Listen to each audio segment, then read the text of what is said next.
Hello everybody and welcome to Purgatory Ironworks. I of course am your host Trenton, and we are going to be finishing up our rivet header. Now before we get started, there's a little bit something we need to talk about because it's been a long time since I did one of these things, like way before I acquired as much knowledge I have about modern techniques. I mean, this is like back in Andersonville days. And so as I was getting this thing prepped and ready for the video and thinking about what the next steps were, I was thinking about, it's like, my God, there are so many different ways to approach this technique, not only in how we built this to start with, but also in what we're about to do, which is about to size it for the rivet. Like, there's several different flavors, probably some of them better than the ones that I chose to employ. So I wanted to have a quick, brief talk to you guys about exactly, and I'm probably going to end up actually redoing the video, doing a modern style, just to show you how much difference there is in the amount of work and just the aggravation it is to do it the old way as opposed to using a drill press. So let me explain to you what the issue is. Let me put this over here in the vise so you guys can take a look at it, and I can show you the differences that I've done between last video and this one, and you guys can get an idea of where we're going. Here we go, guys. You can see that I have thinned this base portion, so now it actually flexes a little bit.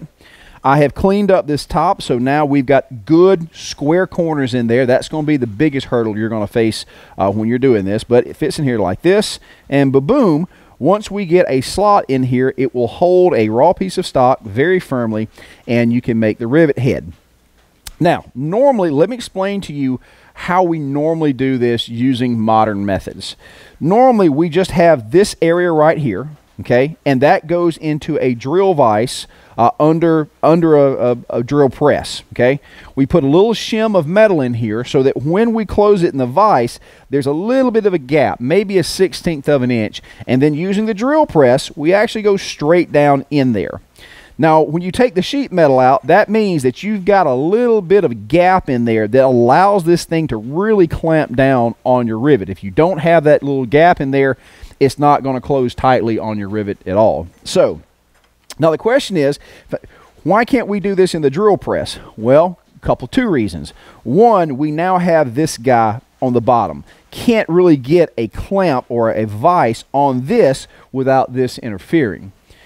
The reason that we can't use the drill press or even a hand drill here is because it is damn near impossible for you to shim this up and then get an accurate straight down drill. It's just, and if you screw it up, it's over. You've got to throw this piece away. So we're going to have to do this the old way. And there's a couple of ways this can be done. And I honestly cannot tell you which is more effective because I have not done a lot of these. So for once in a blue moon, I'm telling you, I'm experimenting with something and I don't really know how it's going to turn out. So in order to get our slot in here, what I'm going to do, or I'm going to make the attempt to do, I want to heat these jaws up. It's going to go in the vise, and we're going to take a cold piece of 1/4 inch, drop it right down in there, and then really crank the heck out of our post vise. Now, this is going to take a couple of crankings at the very least, and the other issue we're going to run into is right here on that square edge. We're going to have to hit these lips to kind of push it in, and they're not the thickest metal now that we've worked them and pushed them down. So this is a bit of an issue. It could have been better when we started this guy, instead of actually having the lips turned down first, to actually put the piece of stock in there, hammer it, and you can hammer it flat on the anvil without damaging these, and then folding these things down. Again, one of those deals that I figure out after I put the first video out. So we're going to attempt to salvage this. So again, we're kind of fighting against my ignorance in all this because this is a rare piece of tooling, and tooling that, again, I haven't done in 20 years. So don't, very much like you guys out there, even as a professional, there's all kinds of these things that you have to figure out. Being a professional just means you've done a lot of stuff. It doesn't mean that you've done a lot of specifics. And somebody that's made 10 of these is by far my master in this department. So, but we're going to try this out. We're going to see how it works. And if it completely screws up, I'm going to go back and do how I think it should have been done to start with. But let's see if we can't salvage and polish this turd.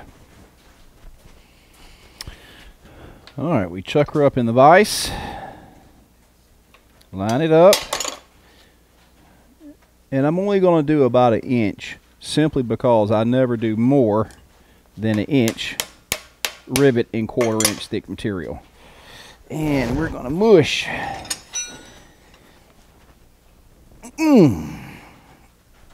Okay. You can see how quickly the heat transferred that bad boy right there. But we've got a pretty good impression there to start with. So I'm going to cool everything down, and we're going to go for one more. This side did not take as much impression as the other did, but I think we're off to a good start. All right, here we go for round 2. Make sure she's in place and seated. Find the old groove and quickly mash the hell out of it.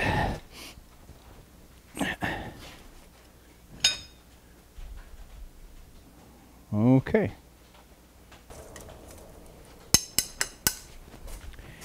Here we are with heat number 3.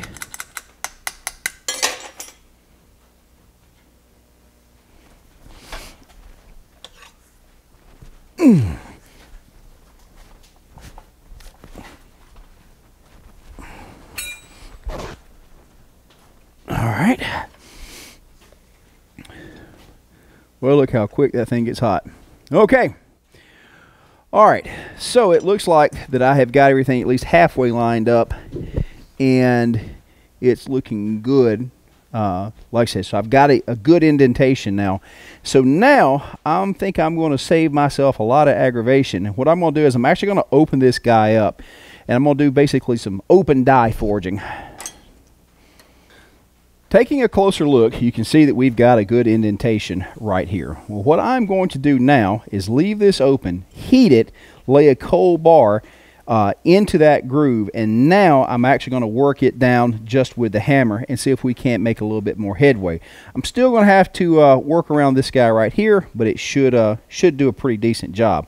I just have to be careful not to go too far down. I'm sure I can finish cinching it up when I put it back in the vise, but in order to really get this sunk in there, I think I'm going to have to use this method. So let's take another heat and see what we can't do.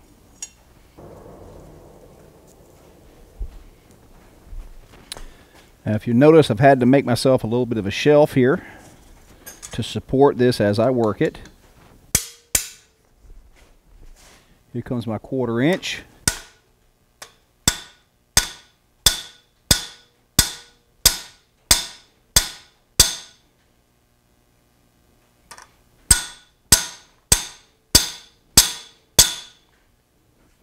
And that did pretty damn good. Pretty damn good. Now, one thing to be aware of, remember, when you're striking this mild steel, it's going to tend to deform on the top side especially. So make certain that you either clip it or get bound to some fresh metal. Don't hammer a piece that's misshapen into there. But that's going to be pretty good. I'm going to take one more heat. And you can see this guy right here is wanting to bend down. So I'm going to cheat a little bit. And I'm going to bend down with it. And then hopefully when I press everything back together, it will come into line. Come right back over. Lock her down. And let's see if I can cheat just a little bit.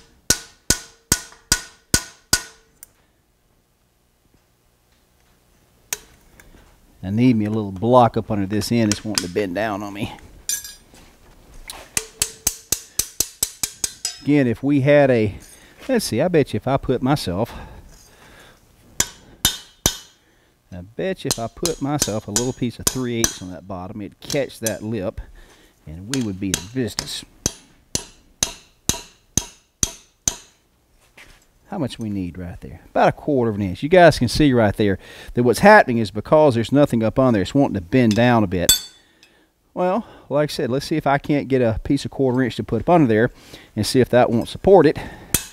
Now, I point out that all this kerfluffle that's up here, if we were doing these en masse, what would happen is we would actually have a jig that would be fit to all these contours.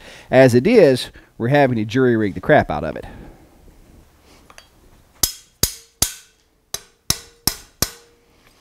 Folks, I assure you, we are achieving a level of craptasticness rarely seen before.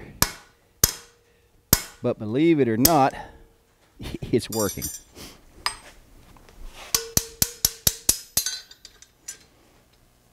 Check it out. We got our groove right there.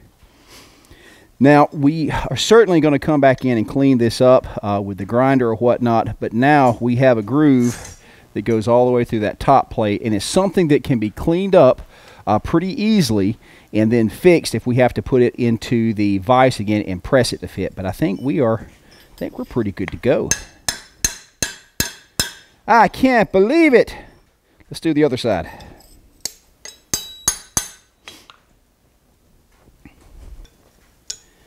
All right,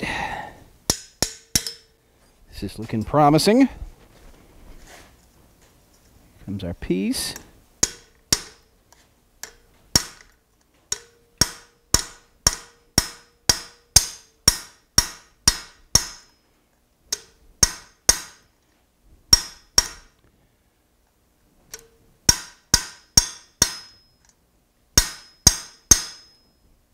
Now, because there was a difference in the length of the lip on this piece, you can see I did not have to use the contraption I did beforehand. Check that out. Look how easy that went. Still a little bit right there, so I'm going to go a little, and that's going to do it. So I'm not believing it, but it looks like we have salvaged this bad boy. We have two pieces that should be close to the half thickness of 1/4 inch. They are in proper alignment. We've even got the proper gap here at top. So what's going to happen now is I'm going to come in with my grinder. I'm going to smooth that off because we got a little bit of a tit hanging right there. Get that smoothed back, and then we're going to once again fold this into a loop, line it up. If I'm not mistaken, we may have a workable rivet heaver right here. Did I say rivet heaver?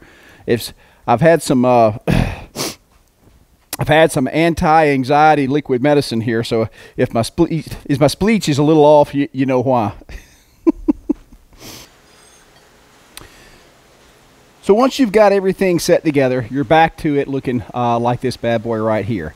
Notice on the inside where that's shiny, what I have done is I came in with my grinder, and if you accidentally made these guys too deep, that's no problem. If you can come in with your grinder and take a little bit off, it should match up pretty well. Now again, if it's not perfect, it's okay, because when you put the cold metal in there or the metal in there, it will line up. But now this guy should do what we need to do. So what I'm going to do is I'm going to put this in the vise. I'm going to drop us a piece of hot metal in there and see if we can't rivet it and or make a head for our rivet. I'm going to drop our piece down in there, lock it in.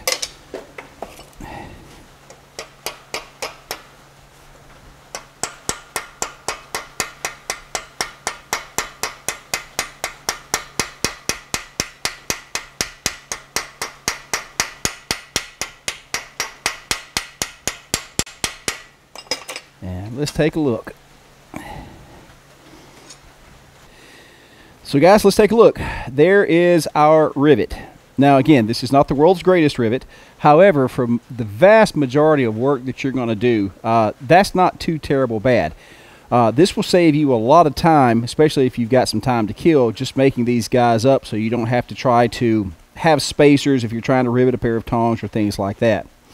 Again, this is all done by hand, and with this guy, you've got to understand that there's going to be a tremendous amount of filing and fitting to all this, simply because this is really close to a precision instrument. It is so much easier to actually make these guys using a drill press, but this can be done. And for what you guys are doing, if you've got the gumption to take on something like this, it's worth it, because again, you have the ability to make these, and these can be made in several different sizes.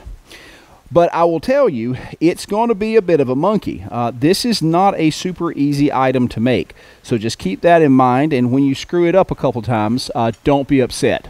This one's a tough one. There's all kind of projects that are out there for tooling that are tough to build. this is one of them. I had forgotten what a pain in the hind end this guy was, simply because even when we had done some for historical purposes, we always used the drill press, simply because getting this guy to fit correctly and fit right, it's really kind of difficult. When you're down on the 1/4 inch scale and those things don't match up too well, or it swells the head on the shank, you've got problems. So this is one of those situations where, yes, it can be done by hand, as you've just seen, but it is so much better to do this on modern tooling. And I do believe for our next video, I'm actually going to show you that, how to do this the easy way. It will require a welder, it will require a drill press, but you cannot beat the accuracy from these modern tools. So anyway, man, what a pain in the butt. It's been ridiculous. Like I said, in addition to not having the right tongs to hold this particular piece, it has been a fight from the get-go. I have felt that this particular video has been more half-assed than any one that I have done prior. However, we still have a good end product. It works, it functions, and I'm going to throw that joker right out the window when I turn this camera off. So anyway, guys, thank you for being here. I hope you enjoyed the video. You know it's coming. Here it comes. Get ready. Everybody brace yourself. If you like the video, please comment, please subscribe. If you really want to support the channel, go over to our Patreon under Purgatory Ironworks. Join the ranks of people that are all chipping in to make sure this good content is still coming out. You know the deal. You guys, be good.